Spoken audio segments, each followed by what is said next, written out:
काँग्रेसशी संबंध आहेत असा गंभीर आरोप संजय राऊत यांनी केलेला आहे। संजय राऊतांनी समीर कदमचे फडणवीसांसोबतचे फोटो दाखवले। आता फडणवीस आणि टोळी सांगेल आमचे समीर कदम सोबत संबंध नाहीत। अनिल देशमुखांनी केलेल्या आरोपांवर राऊतांनी फडणवीसांवर टीका केली आहे। तर 2.5 वर्षानंतर विरोधकांचा संभ्रम निर्माण करण्याचा प्रयत्न आहे असं चंद्रशेखर बावनकुळे यांनी म्हटलंय। राजकारण करण्यापेक्षा राज्याच्या विकासाचा विचार करा असं बावनकुळे यांनी म्हटलेलं आहे।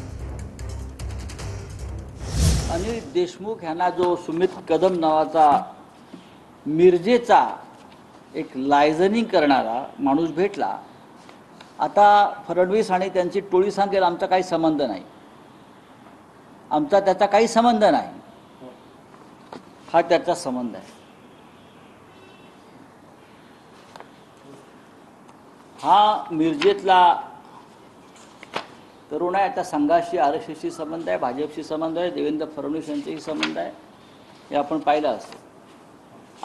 आम्ही त्या सुमित कदमला ओळखत नाही बरं का। तुमच्यावर गृहमंत्री पदाच्या काळात दबाव निर्माण केला असे म्हणता, तुमच्या घरी येऊन तुम्हाला काही बाबी झाल्या असं सांगता। शेवटी 2.5 वर्षानंतर या प्रकारचे राजकारण करून शेवटी यांनी कन्फ्युजन तयार करणं आणि त्या ठिकाणी जनतेला कन्फ्यूज करून दिवसभर राजकारण करण्यापेक्षा महाराष्ट्राचा विकासाचा विचार केला पाहिजे। आणि देवेंद्रजीबद्दल काल समीत कदमनी सांगितलं आहे आणि पूर्ण खुलासा केला आहे।